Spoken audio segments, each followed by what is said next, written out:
A gente conversa agora com o doutor Jorge Figueiredo Senise, que é infectologista. Oi, doutor, um prazer te receber aqui no Bom para Todos. Olá, tudo bem? Tudo Tudo bom? bem. Prazer é meu. Eu queria te perguntar o seguinte, doutor. As informações que nos chegam é de que a taxa de letalidade do coronavírus é baixa, ela tem uma taxa ali de 2, 3%, mas existe uma taxa de hospitalização que é alta, dá em torno de 20%. E a gente começa a questionar se de fato o Sistema Único está preparado para receber todos esses casos. É uma taxa alta? São muitas as pessoas que vão ter que ser internadas por conta do coronavírus? Então, vamos combinar que depende da quantidade que a gente vai ter, né? Nós estamos começando agora. Esse é o grande problema, né? O que é começando agora? O ministro falou que era 60, mas à tarde já teve que falar que era 73. Esse número vai começar a aumentar muito, porque nós temos agora a transmissão comunitária, quer dizer, já não é mais a transmissão que acontece de quem veio de outro país para cá ou de quem teve contato com alguém que veio de outro país para cá. A gente já não sabe quem transmitiu para quem, né? Então é vírus circulando. Então esse número tem uma chance grande de aumentar muito rapidamente. Agora, que a maior parte dos casos, ela será ou assintomática ou pouco sintomática. Isso chega a mais ou menos 80% dos casos, né? Então, a grande orientação é: eu tenho um quadro de resfriado, pode ser coronavírus, né?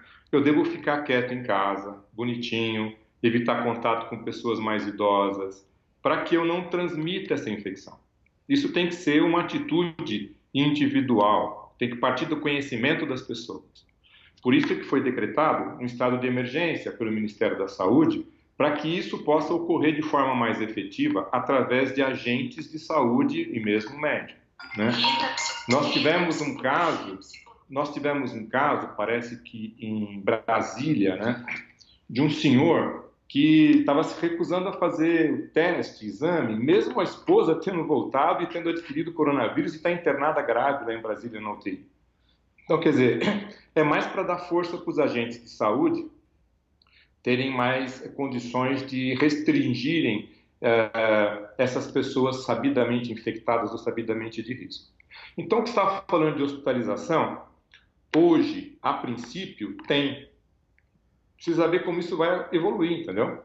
Sim. Na média, a gente vai ter que internar 20%, 15% a 20% das pessoas. Mas o problema não é só isso, porque você vai internar 15% a 20% das pessoas, mas em média 3 a 5 vão precisar de UTI e vão precisar de respirador. Então, depende do número de pessoas que chegarem a ter a infecção por coronavírus, é o que a gente vai ver. Sim. O problema Só deixa eu fazer uma pausa rapidinha, doutor, porque a gente está na Rádio Brasil Atual, mas a nossa transmissão vai ser cortada na rádio, porque eles têm uma outra programação. Se você está acompanhando pela rádio e quiser migrar para a TV, para o canal da TVT, ou pelas redes, /Rede TVT no YouTube e no Facebook, ou assistir depois, a gente tem a reprise às 11 horas, está todo mundo convidado, mas na rádio agora a programação segue normal. É isso. Dado o recado, retomamos. Doutor, pode retomar. Olhado vocês aí. É que eu queria que você estava falando de internação. A população que vai precisar mais de internação são as pessoas mais idosas ou as pessoas que têm já algum problema de saúde de base. O resto vai resolver em casa. Isso que eu quero, sabe, que é o mais importante. Porque, inclusive, o governo federal publicou uma portaria que torna obrigatório o isolamento domiciliar dos infectados. Essa é a melhor saída de fato. Então, esse é o bom senso, né? Quer dizer, se eu tenho um quadro que pode ser um resfriado não coronavírus e pode ser um resfriado coronavírus, para evitar de passar para as pessoas, até porque todo mundo tem em casa o seu pai, sua mãe, seu avô, seu tio que é mais velho, tem que ficar quieto, né? Quer dizer, esse tipo de isolamento das pessoas que estão infectadas é o primeiro passo para a gente conseguir não esparramar demais a infecção. Sim. E o segundo é aquilo que se rotula de quarentena, que são as pessoas que tiveram contato próximo com quem tem a infecção, também ficarem afastadas, né? Com isso, você minimiza comprometimento de pessoas mais suscetíveis a quadros graves, né? A gente conversava, inclusive, agora no começo do programa, sobre a questão do transporte público. Então, existem certas regrinhas, se você vai espirrar, espirra no cotovelo, usar o álcool gel, mas quais os riscos reais de transmissão em transporte público, aqui em São Paulo, por exemplo, que é lotado o tempo todo? Puxa, você me coloca numa situação, não? Você já entrou no metrô na Praça da Sé? Pois é. Vou dizer para você que não existe, eu só se eu for louco. É claro que é muito grande, não tenha nem dúvida. Você pega um indivíduo infectado, espirrando, tossindo, naquele metrô lotado às 6 horas da tarde, aquela história de que um transmite para 3, 4 muda tudo, né? Vamos combinar que isso é média. E é risco de fato, tanto é que em alguns países da Europa já não tem mais, né? Quer dizer, em Roma você não vai brincar de transporte público mais porque não tem. Agora, nós não chegamos nesse ponto, isso que eu quero dizer, né? Então, a gente tem que ter muita calma nessa hora, porque, veja, você não acha mais álcool gel, você não acha mais máscaras. A coisa está muito ansiosa, uma ansiedade está muito grande, né? Por conta de tudo que está acontecendo. É que a gente tem que lembrar que é a primeira vez que a gente participa de uma epidemia ao vivo e a cores. Ela está acontecendo e nós estamos no meio dela, com muita informação. Algumas reais e outras nada a ver, né? Tá, vamos tomar muita vitamina C. Para com isso, né? Não existe nenhum respaldo científico para esse tipo de informação. Então a gente fica bombardeado com muita informação, mas o momento é de ter calma, né? Nós temos poucos casos ainda. Nós temos muitos casos suspeitos, por isso que a gente fala, puxa, nós temos quanto? São 73, mas tem 1.000, tem 1.000 sendo testados e esperando, quer dizer, desses 1.000 se aparece 10%, já virou 173. Mas é isso que está acontecendo e é isso que vai acontecer, entendeu? A tendência é que a gente tenha um número de casos que vai aumentando numa escala muito maior do que a gente estava acostumado a ver. E é isso, tem que ter cuidado com essas coisas básicas que você acabou de falar. Quem puder evitar de entrar no metrô lotado na Praça da Sé às 6 horas da tarde, puxa, faça isso, é legal, né? Não dá para você ficar esfregando álcool gel em todos os lugares. Não tem jeito, não tem jeito. Quem puder evitar aglomerados, puxa, que bom. Quem tiver com algum sintoma respiratório, fique em casa. Quer dizer, coisas relativamente simples, né? E reforçar bastante a higiene das mãos, reforçar bastante não colocar a mão em boca, nos olhos, nariz.